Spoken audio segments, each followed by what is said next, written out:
7 unexplained events in snowbound villages. You must hear. These are chilling events, are real accounts passed down through word of mouth or documented by those who witnessed them. From eerie disappearances to ghostly apparitions, these stories defy logic and leave behind more questions than answers. Story number 1. My name is Olga Petrova, and this story has been passed down in my family for generations.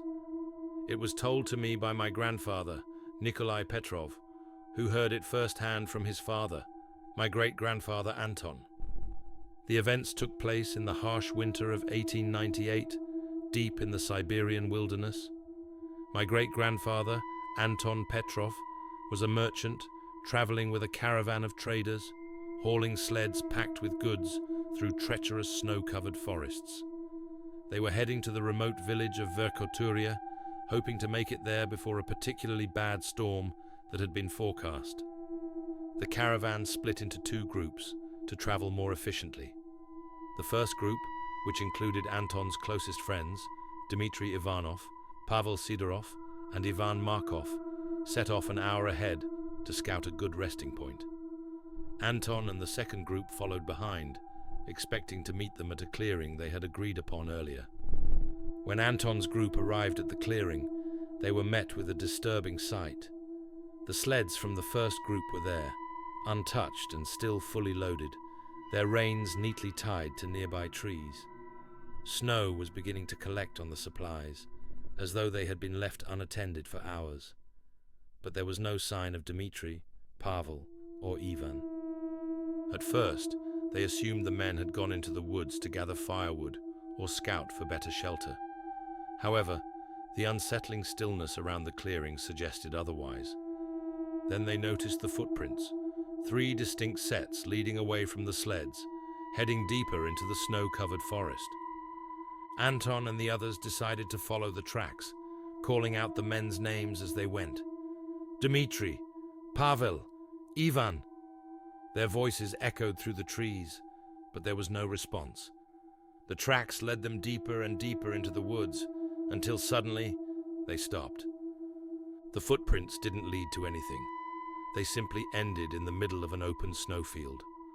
There were no signs of a struggle, no broken branches, no animal tracks, and no holes in the snow where someone might have fallen. It was as if the men had simply vanished into thin air. Confused and frightened, the group searched the area, circling back and expanding their search radius.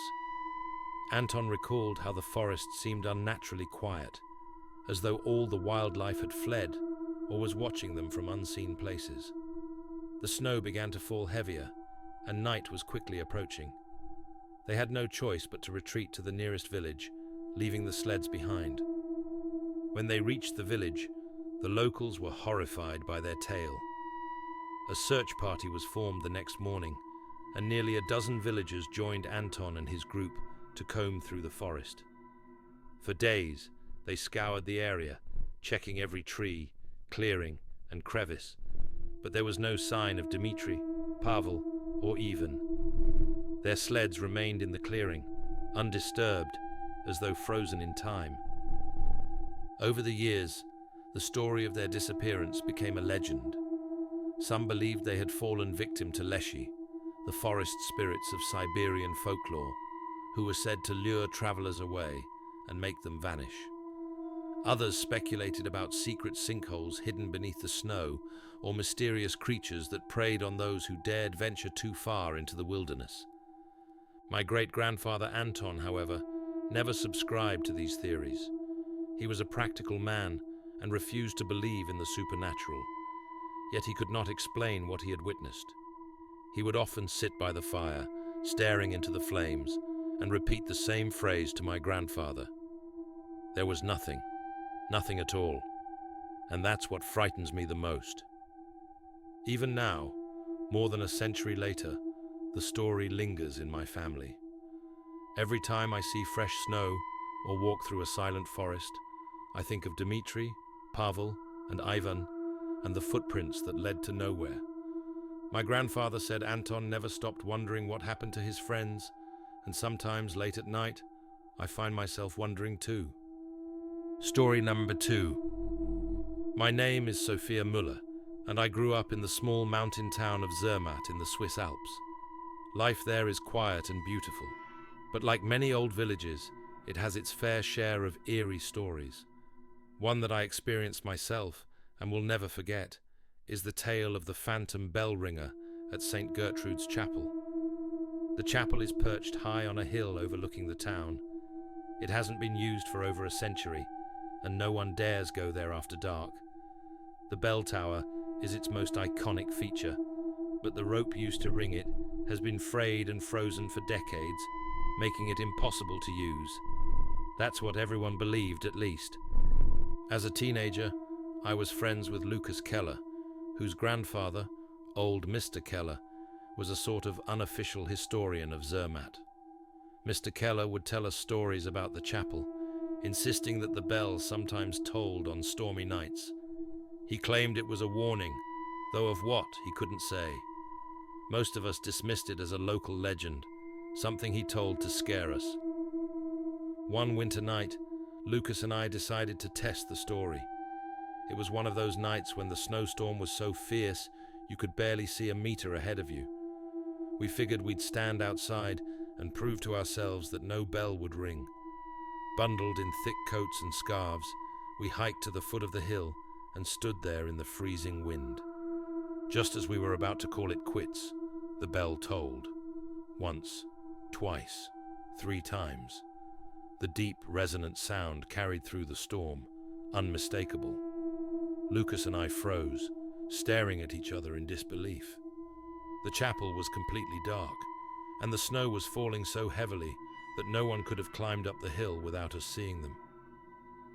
"Maybe it's the wind," Lucas said, though his voice shook. But this wasn't the sound of wind rattling metal. It was deliberate, like someone pulling the rope with steady hands. Against our better judgment, we decided to investigate. We trudged up the hill, fighting against the howling wind, until we reached the chapel. The small wooden door creaked as we pushed it open, revealing a cold, empty interior. Dust coated the pews, and cobwebs hung from the rafters. It was clear no one had been there in years. Then we looked at the bell rope. It was just as Mr. Keller had described, old, frayed, and frozen solid, hanging limply in the corner.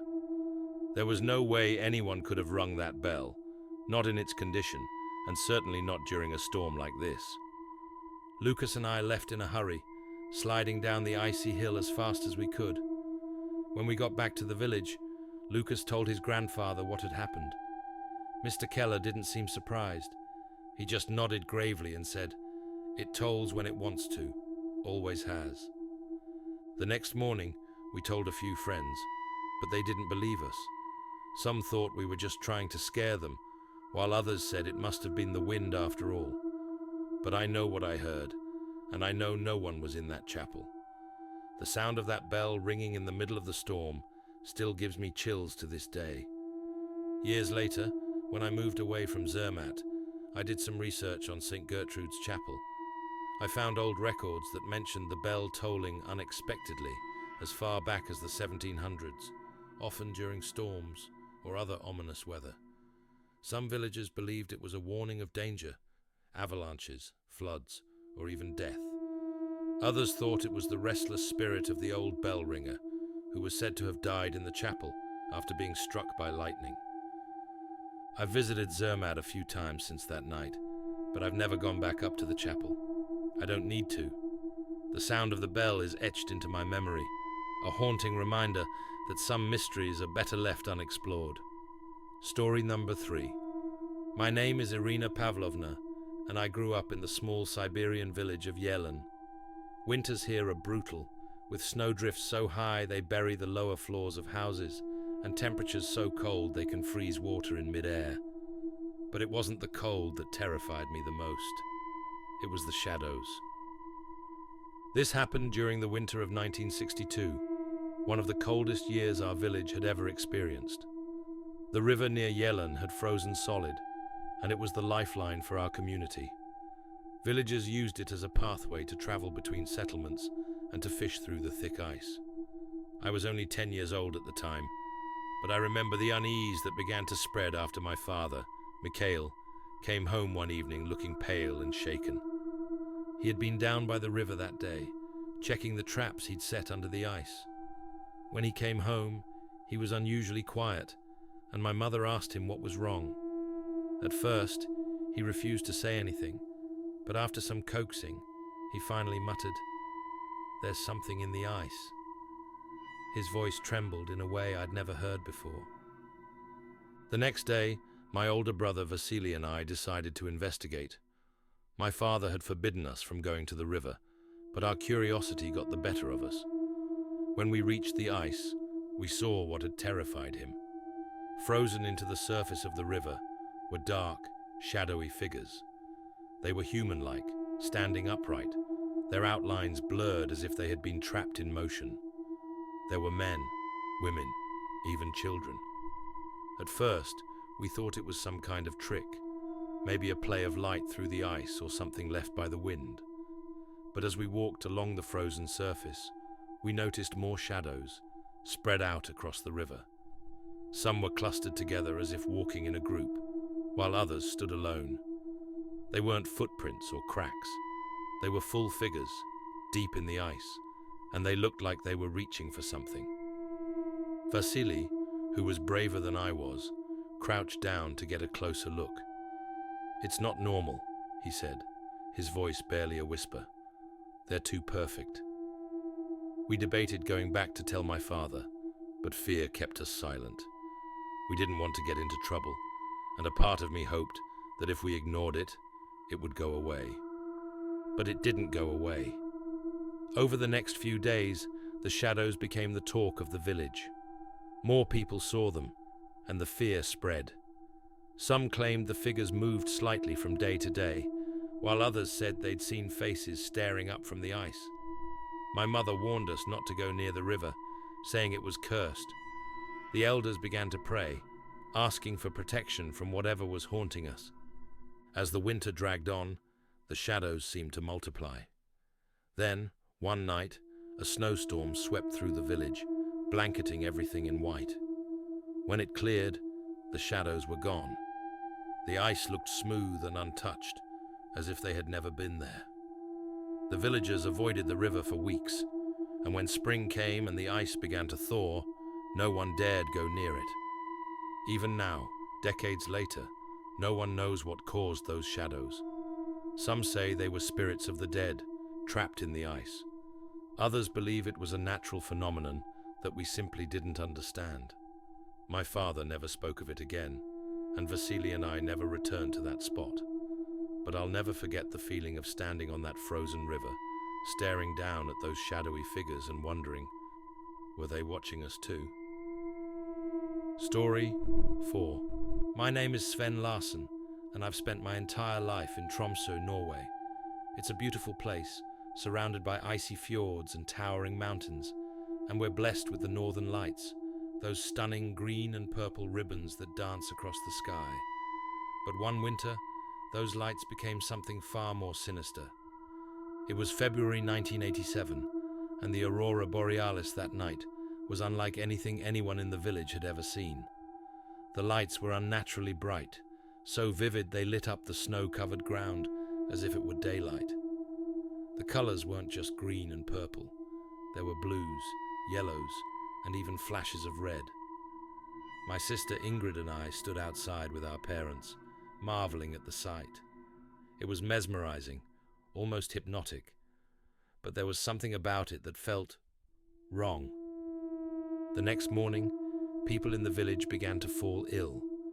At first, it was a few older residents complaining of dizziness and nausea. Then, more and more people reported the same symptoms. Even Ingrid, who was only 14 at the time, came down with a high fever that left her bedridden. By the end of the week, nearly half the village was sick, and the doctor, Erik Johansson, was overwhelmed.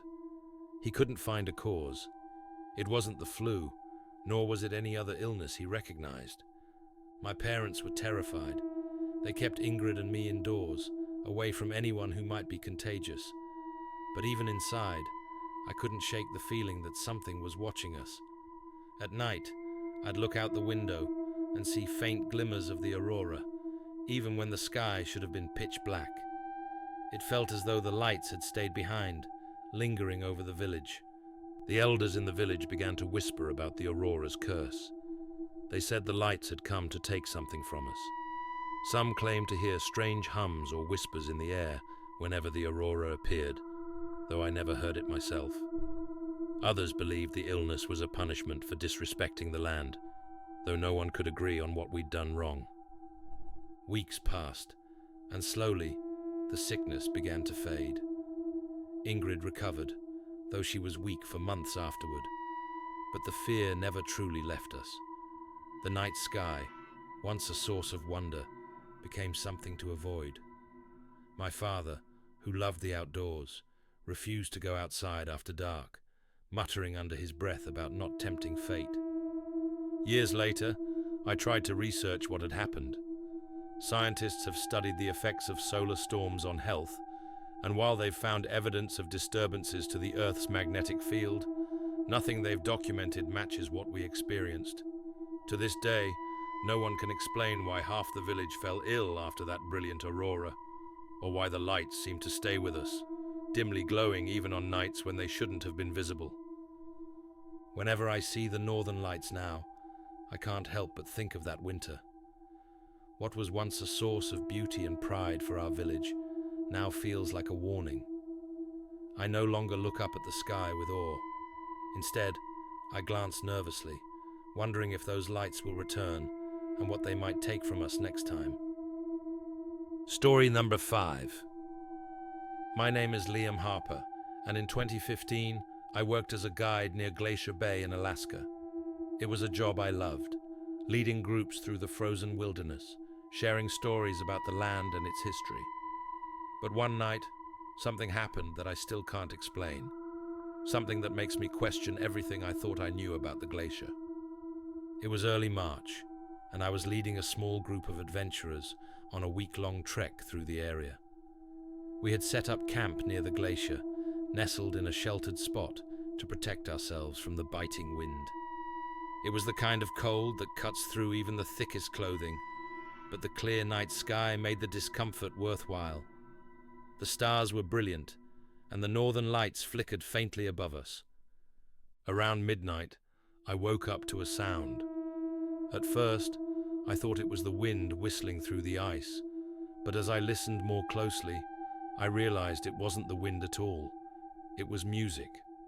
A soft, haunting melody echoed through the valley, as though a choir was singing somewhere in the distance. The notes were high and ethereal, rising and falling like a lullaby carried on the breeze. I stepped out of my tent, expecting to see someone else awake, but the camp was still. The other tents were dark, and the only sound, aside from the music, was the crunch of my boots on the snow. My colleague Sarah, who was camped closest to me, must have heard it too, because she unzipped her tent and poked her head out. "Do you hear that?" she whispered, her breath forming clouds in the freezing air. I nodded. "It's coming from the glacier." We stood there for what felt like an eternity, listening. The melody was beautiful, but deeply unsettling. It seemed to come from nowhere and everywhere at once, as if the glacier itself was alive and singing. Sarah suggested it might be the ice shifting, but I had heard ice creak and groan before. This was different. It wasn't random or chaotic. It was deliberate, structured, like a song with a purpose. The next morning, we told the group what we'd heard. Most of them brushed it off, joking that we must have been dreaming or imagining things in the cold. But one of the trekkers, an older man named Jim, looked visibly shaken. He told us he'd heard similar stories before, accounts of strange sounds coming from glaciers, whispers of the singing ice. According to local legend, it was a warning, though no one knew what it was warning against. For the rest of the trek, I couldn't shake the feeling that we were being watched. The glacier loomed over us, massive and silent, yet I couldn't help but think of the melody. I half expected it to start again, but the nights that followed were eerily quiet. When I returned home, I tried to find a scientific explanation. Some researchers believe glaciers can produce sounds that resemble music due to shifting ice and trapped air escaping, but none of the recordings I found matched what I had heard. What I experienced wasn't random noise.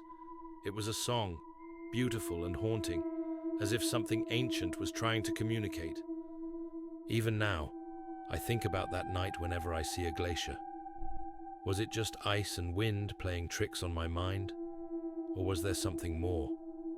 I may never know, but I'll never forget the sound of that song, echoing through the frozen valley, as if the glacier itself had a story it wanted to tell. Story number 6. My name is Marie Tremblay, and I grew up in Saint-Adèle, a small village in Quebec, surrounded by forests and mountains. Winters here are always harsh, but the winter of 1984 was unlike anything we had ever experienced. It wasn't just the cold or the snow, it was the storm that wouldn't stop. It started like any other snowfall in late December. The skies darkened, and fat flakes drifted down, blanketing the village in white. At first, no one thought much of it. Snowstorms were a normal part of life. But after 2 days, people began to worry. The snow didn't stop. It just kept coming, heavier and heavier, until we could barely see across the street. By the end of the first week, the entire village was buried. Roofs sagged under the weight of the snow, and we had to dig tunnels to get in and out of houses. The snowplows couldn't keep up, and soon even the main roads were impassable. My father, Jacques, worked tirelessly with the neighbors to clear paths, but it was as if the storm was mocking their efforts. No matter how much they shoveled, by morning, it was as though they had done nothing at all. By the second week, the storm showed no signs of letting up. My grandmother, Lucille, who had lived in Saint-Adèle her entire life, said she had never seen anything like it. "This is unnatural," she whispered one evening as we sat by the fire. "Snowstorms come and go, but this feels like a curse." I didn't believe her at first. I was 12 years old, and to me, the storm was an adventure. But then the shadows came. It was late one night when I saw the first one. I was looking out my bedroom window, watching the snow whip past in the howling wind, when I noticed something moving in the street below. At first, I thought it was just a trick of the storm, dark shapes shifting in the swirling snow. But as I stared, I realized the shapes were deliberate. They were tall, thin figures, moving slowly through the snowdrifts, almost as if they were searching for something. I called for my older cousin Etienne, who was staying with us during the storm. He came into my room, grumbling about being woken up, but when I pointed out the window, his face went pale. "What is that?" he whispered. We watched as the shadows moved closer, then suddenly vanished, swallowed by the storm. The next morning, we told my father what we had seen. He dismissed it, saying it was probably just tired eyes or our imaginations running wild. But over the next few nights, other villagers began to report seeing the same thing, dark, human-like shapes moving through the storm. Some said they saw them standing still, staring at houses, while others claimed the figures disappeared if you tried to get too close.